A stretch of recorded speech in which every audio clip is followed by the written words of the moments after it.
So I'm making a cosy archaeology museum game that has a narrative story, hints of mystery, puzzle gameplay with an overall cosy feel and archaeology at the heart of it.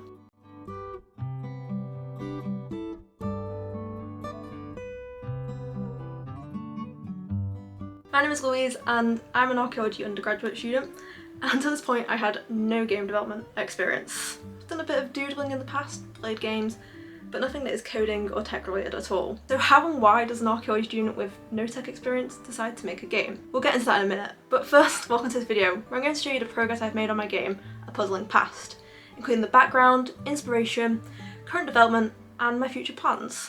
I'm also going to be introducing my brand new project, which is my undergraduate dissertation, which I am going to be making a game for, so please do stick around to the end of the video to find out more about that. This video does have chapters that are all linked down below, so please feel free to skip around to which parts you're most interested in. In this game you play as Dr. Robin Reed, a recent archaeology graduate who has just inherited a local museum from her late mother Evelyn. Evelyn was a renowned archaeologist who abruptly left her adventurous celebrity career to open a small local history museum. On the first visit since her passing, you begin to unravel a mystery, starting with the discovery of a hidden artefact with the capability of manipulating time. You've always wanted an adventure, but your mother had always discouraged this. When the artefact suddenly activates, this adventure may be more than what you expected. The artefact, through quantum puzzleology, throws you into the puzzle realm as the fabric of time begins to unravel. You are flung to the eras associated with the museum's artefacts, and you must escape these time scenarios to restore the very fabric of time, while returning to the museum to discover who is responsible for this chaos before the world ceases to exist. So how and why does an archaeologist make a game? Well, the story starts in early 2023, when I was a little fresher at making my very first optional module choices. And I was so excited to start finally deciding what I was going to end up specialising in. I chose the modules Interpreting Prehistory, Settlements in Society, then I also got to choose 2 Practical Skills module. I immediately chose Field Survey Skills as I love geophysics and earthwork survey, but then the second option I was kind of stuck between 2, Illustration or Archaeogaming. Archaeogaming was a completely new word to me, but sounded fascinating. But I've only played some games. My favourite game is The Sims, and I did not think of myself as a serious gamer. And the module assessment being create a game felt intimidating, but then exciting. Illustration involved drawing archaeological finds, plans, sections, etc., which sounded fun, but again, it wasn't completely drawing me in. I couldn't stop thinking about the term archaeogaming and decided to do some research. Archaeogaming was termed by Andrew Reinhard in his book of the same name, and has also run a blog of the same name too, which I'd highly recommend you check out and will link down below. It's basically a section of archaeology and gaming that involves how we played in the past, popular games of archaeology, and using games to research archaeology. And if you're interested, I've linked some reading below, and I might do a full video of this on the future. As you're watching this video, it tells you that I chose the archaeogaming module, and that was kind of it until 2024, when I actually started the module in my second semester of my second year. I was so excited for this module, and when it rolled around, even wore my very serious gamer sweater to my first seminar. This module was amazing, and I learned so many skills, and as I said, the assessment was to develop a game. Originally, I could not decide for the life of me what I wanted to do. This was incredibly open, so it could be a board game, card game, AAA game, or a pixel video game. Basically anything, and we would be assessed based on how much we produced within reason to our pitch. Don't worry, no one was expected to create the new Assassin's Creed, if they said they were planning on doing that, purely based on what we could make in about the 8 weeks we had to do so. I had ideas from board games to AAA games to farming sims, and I've always been good at generating ideas, but having actionable ones that I actually want to stick to is pretty hard. My formative assessment was fast approaching. It wasn't marked or anything, it was super laid back, but I knew I wanted to make something I was proud of and liked. This is kind of my entire ethos in life, but especially in academics. Make something or write something that I'm proud of, enjoy, and is the best I can do within what I can work with in that moment. And I always hope this will show and get me good grades, opportunities, etc. And these will eventually follow. This has worked well for me so far, so fingers crossed. I haven't actually got my final grade for this project at the time of filming this, but if I do anytime soon, I'll edit it in somewhere. I can't quite explain how the eventual idea came to me of A Puzzling Past, but it just kind of clicked, and it began an intense hyper-focus, and suddenly a fully developed idea that started to run away with me. The target audience of A Puzzling Past is cosy gamers who enjoy puzzle-based gameplay.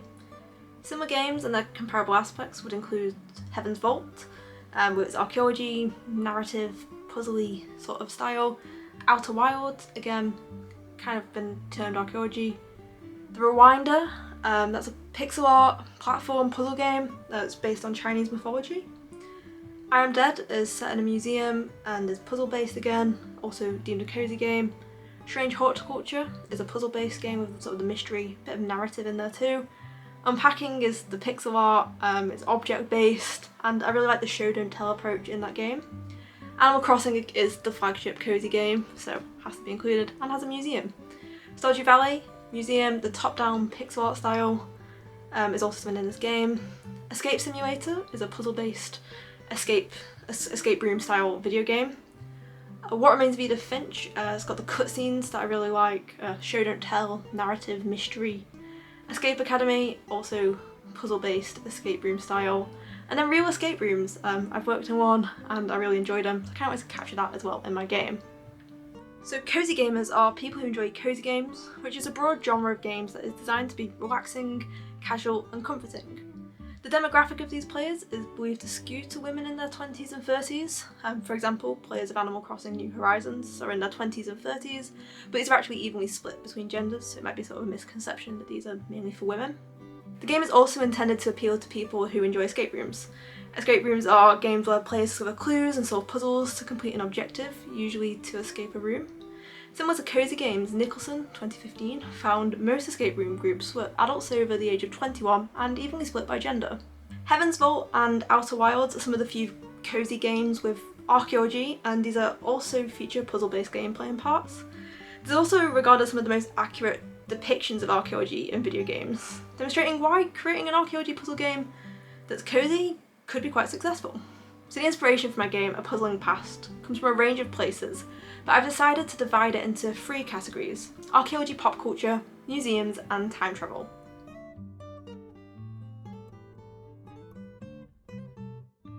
While archaeology pop culture is not inherently cozy but rather quite action-packed, I think there is potential for an archaeology cozy game that utilises the existing impression of archaeology media. Some of archaeology pop culture include Indiana Jones, all of it really, it's quite nostalgic, action-packed. I think everyone knows Indiana Jones if you know archaeology. You've got things like Lara Croft, Tomb Raider, it's been quite a long franchise of movies and games. The Mummy, amazing films that people love, very related to archaeology pop culture. Uncharted, I haven't actually played this myself, and then you've also got the sort of things like the Assassin's Creed games, and these are all quite well known archaeology pop culture. I think most people have at least heard of these, know of these, so it's quite mainstream popular culture. So a key element of cozy games is to make the player feel comforted, and the nostalgic feelings, like I mentioned, that are associated with archaeology pop culture make this the perfect background for a game. For example, the most recent Indiana Jones film, Dial of Destiny, was labelled by critics as being too reliant on nostalgia, demonstrating just how powerful the nostalgia of archaeology pop culture is. Cozy games also feature a warm colour palette, which most of these also have as well. And cozy games are also tend to be removed from the daily, normal life for the escapism for players, and I think archaeology fits perfectly into this. You know, in popular media it's sort of in exotic, far-off places, but real archaeology is also in sort of unique places and outdoors, tying perfectly into a cozy game. I also think archaeology pop culture really lends itself to a puzzle game. Holtorf identified 4 key themes of archaeologists in popular media. You've got the adventurer, the detective, making profound revelations, and taking care of ancient sites or artifacts. These themes all really easily fit the narrative of a puzzle game.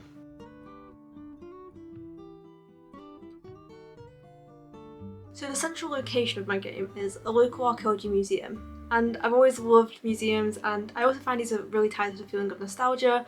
I used to always visit them with my grandparents when I was little, and rather than making a massive museum, I thought a small local archaeology museum would lend itself better to the cozy game elements, but also the mysterious aspects and puzzles. For my theming, I decided to design it based on Robin Hood's Bay and Whitby Museum. I visited both these places for the first time over summer, and I've been a few times since, and I just absolutely love it there. These are both on the North Yorkshire coast. Robin Hood's Bay is a picturesque old fishing village, and Whitby is a seaside town. Whitby is famous for its abbey, which inspired Bram Stoker's Dracula, and it also frequently the locations of festivals, most famously its Goth Weekend. The museum at Whitby is over 200 years old. It was founded in 1823, and it's been in its current building since 1931.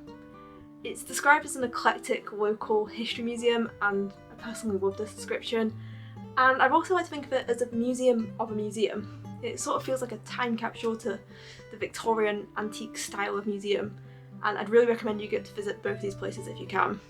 The setting of a small local archaeology museum also allows me to showcase lesser known archaeology of Northern England, which is where I'm from, and keep it further removed from reality and lean more into the immersion and escapism.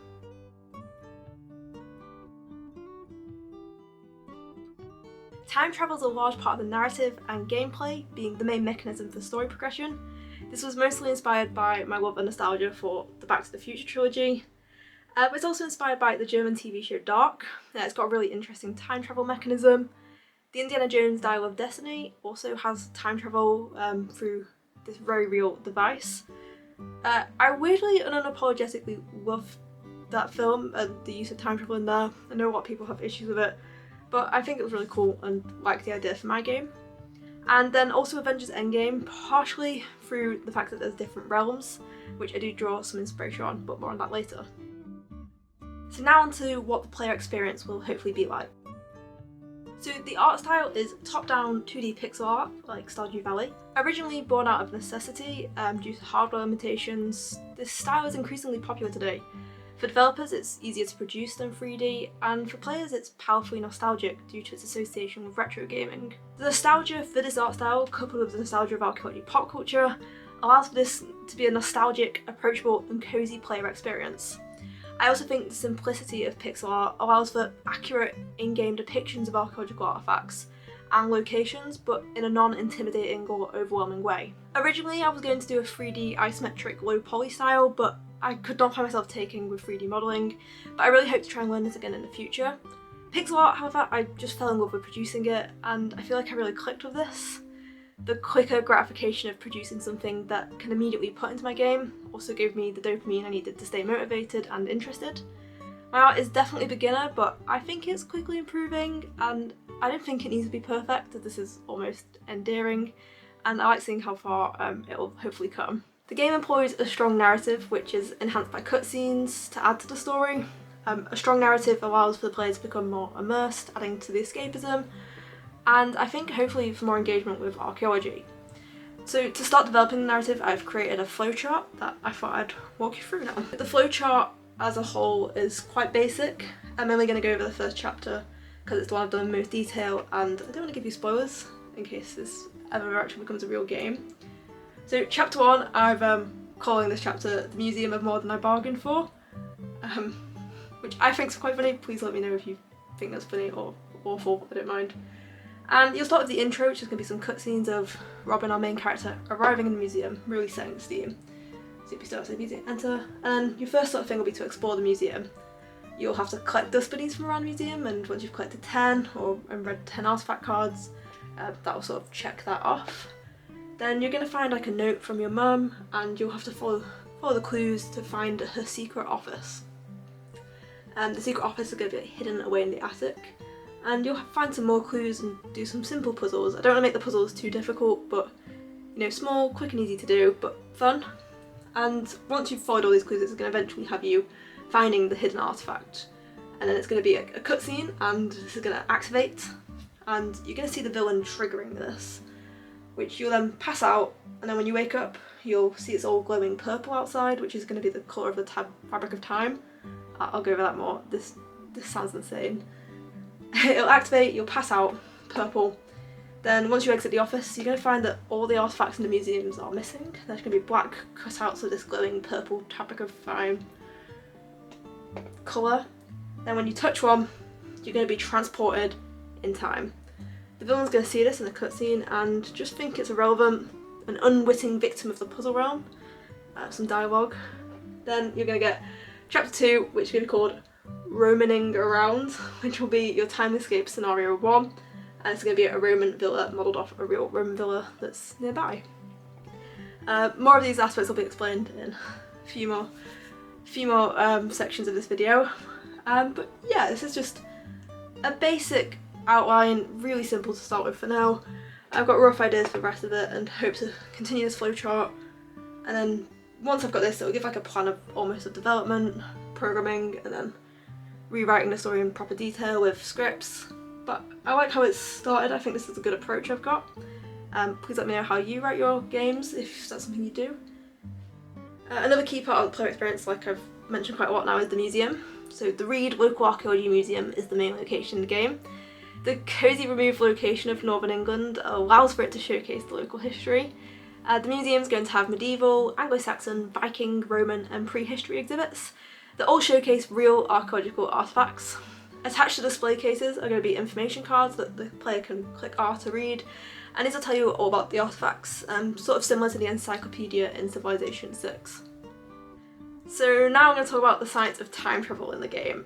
Please bear with me as this is complicated and I've completely made this up myself. And like I said, time travel is a key part of this game. The first quest ends with the player activating a mysterious artefact. This is going to be a purple disc, which will be an eclectic mix of artifacts from all time periods. The fake science I've come up for behind this is called quantum puzzology. Quantum comes from physics and the TV show Quantum Leap, and puzzology is a made-up word meaning science of puzzles.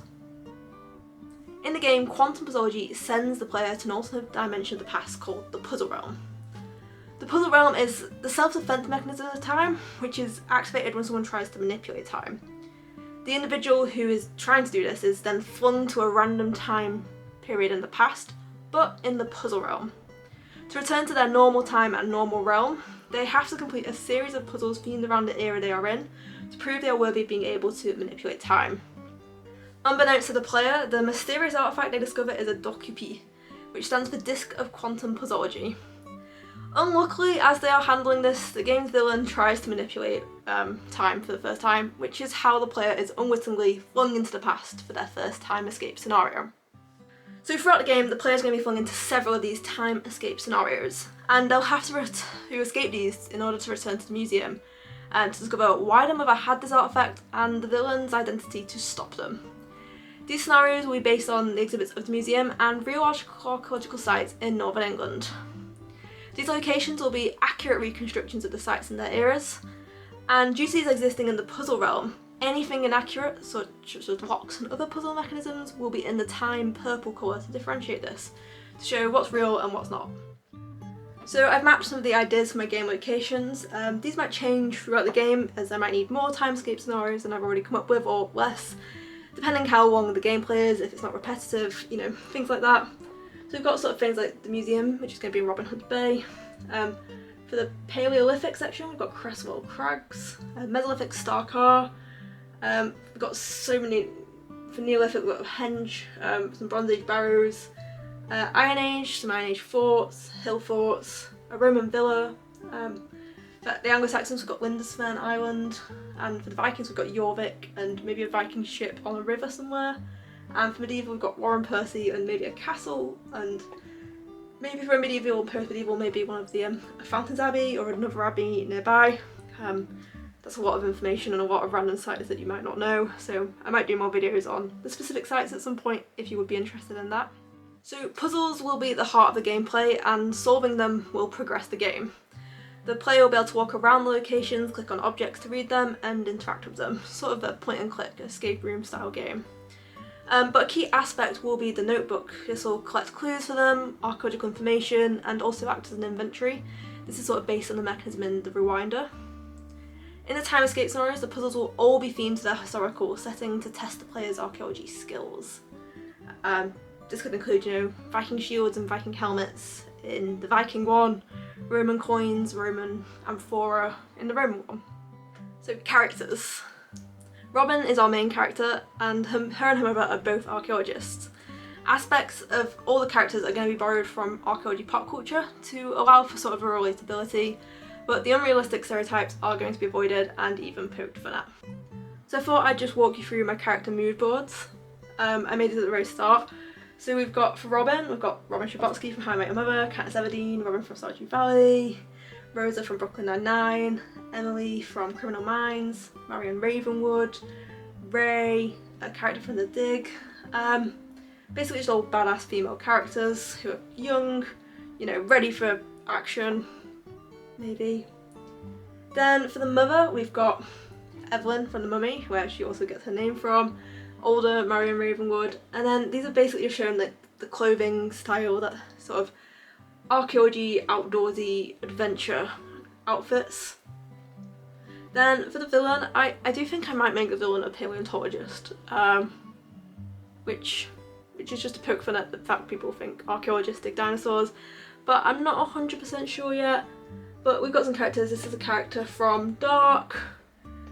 This is mostly just stylistically showing what you do. You've got Henry Jones, Richard Attenborough, that's just the actor's name.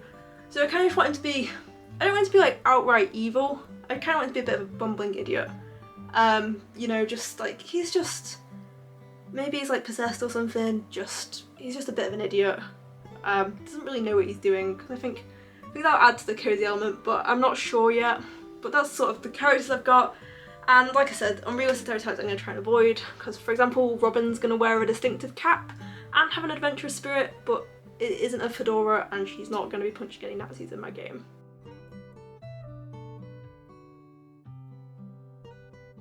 So the development process so far, I've kind of mentioned bits of it throughout, showed you bits of it, but I'm going to talk through what happened. I never made a game before. I didn't really research game development before this. I've done a lot more now, so know a bit more what to do, but basically I knew from the beginning I wanted to make an archaeologically accurate, cozy puzzle video game, as this is the game I'd want to play. And the first stage of development was sketching and creating mood boards of my ideas, which I've shown you throughout, and this was done partially in paper and also in Canva. I then created this annotated sketch of Robin in Creta, and I also created the very first outline for the story, just sort of using a whiteboard or like a digital one to basically mood it out and then change it to this the flowchart that I showed you. The museum was always my main priority for development, as this is the game's central location. I created several sketches of floor plans, exteriors, to really just conceptualise my idea and figure out where would be best, what would work best, what it would look like. And I finally got the Reed Local Archaeology Museum. I decided the exhibits would be small but cover a large time frame, all the way from the Paleolithic to the medieval era, so that's like thousands and thousands and thousands of years of archaeology, to just show as much archaeology as I could. The museum was also going to have a cafe, gift shop and an exhibit on time travel to sort of allude to the plot that's about to happen, and every good museum has a cafe and gift shop. And to sign the artefacts I used the Handbook for British Archaeology, the Yorkshire Museum's website and the British Museum's website. This allowed me to select a range of artefacts that were accurate and could possibly be found in Northern England, so the player can experience the most archaeology possible. It is definitely unlikely that all of these would ever be found in one real life museum, but it's a game at the end of the day, it doesn't have to be 100% accurate. I started creating a table to record all this information in and creating the little pixel versions. The time escape scenarios I researched through Historic England and English Heritage, and I made sure these matched with the museum exhibits and plotted them on Google Maps just so I could visualise whereabouts these were. And I finally added these exhibits into the floor plan and created the ground tile sheet from scratch and an animated sprite of Robin using Aseprite. My first experience doing pixel art and creating tile sheets, I definitely learnt a lot, and I'm really happy with how the artwork looks. I think it's kind of retro charming. My animation of Robin definitely needs some work. I definitely need to do some more work on how to animate. Might do an online course or just watch some YouTube videos, but I'm really happy with how it turned out as a first attempt. To begin programming the game, I decided to use the Godot game engine, as it's open source and lightweight. I tried Unity, I couldn't really get my head around it personally, and it would not run on my laptop whatsoever.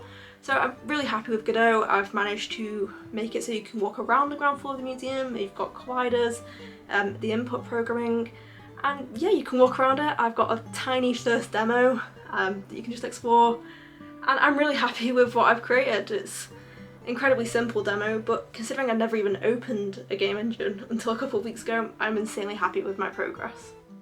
So yeah, I'm really happy with how developing a puzzle in the past has gone so far. I've made a roadmap for what I'd like to do in the future. Submit my report for my assessment was number one, and then I'd make more player animations, draw all the artifacts, add the R mechanism, finish building the museum, add the notebook, create menus. I'd probably like to change it to a non-linear story. At the moment it's a linear story, but I think it'd be more replayable and a bit more fun to allow the players have more choice. I'd also like to maybe add some NPCs, into the time escape scenarios and maybe come visit the museum. I'm not 100% sure how that would work yet, but just for a bit more immersion. And I'd also like to add music, sound effects, things like that, maybe make an original score, you know, simply.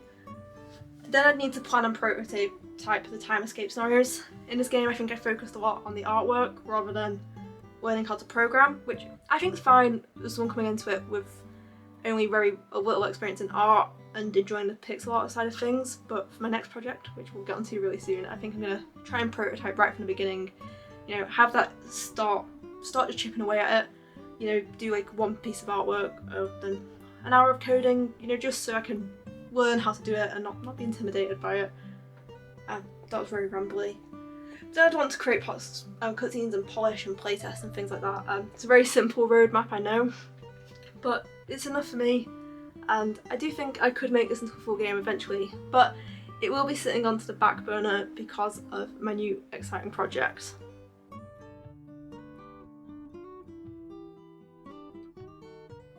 I didn't quite expect to absolutely fall in love with game development and game design. Definitely I did not expect to end up doing it for my dissertation. So my dissertation is going to be creating a 2D top-down pixel art open exploration game set in the Avebury landscape, currently called the D.G.K Illustrations. Avebury is a Neolithic henge monument consisting of 3 stone circles around the village of Avebury in Wiltshire. It's one of the best known prehistoric sites in Britain, and it contains the largest megalithic stone circle in the entire world. I'm not actually visited yet, but I am going in early September and I will be documenting that. And my project is in collaboration with the Avebury Papers project. And this is a project to digitalise, explore and share the multimedia archive of Avebury's Neolithic origins and its subsequent life history. Please find a link to the project's website and their social media in the description. It's a really exciting, amazing project. The current game idea is going to be an open exploration of the Avebury landscape. It's going to be set during the 1930s excavations by Alexander Keeler, and you're going to play as the illustrator Dennis Grant King. And you'll get to explore the archaeology landscape through media from the archive and mini games all based on it, and I'm really excited. You might think I'm crazy and ambitious, but I think my blind optimism and passion and belief in myself that I can do this means I can do this. I'm going to make a fully fledged game for my dissertation. I'll be making a separate video soon to fully introduce my project, but part of it is going to be creating videos just like this that I'm going to be calling my dissertation devlogs. My main research question is how successful are games at creating public engagement for archaeological projects, and my devlogs are going to be part of how I measure this.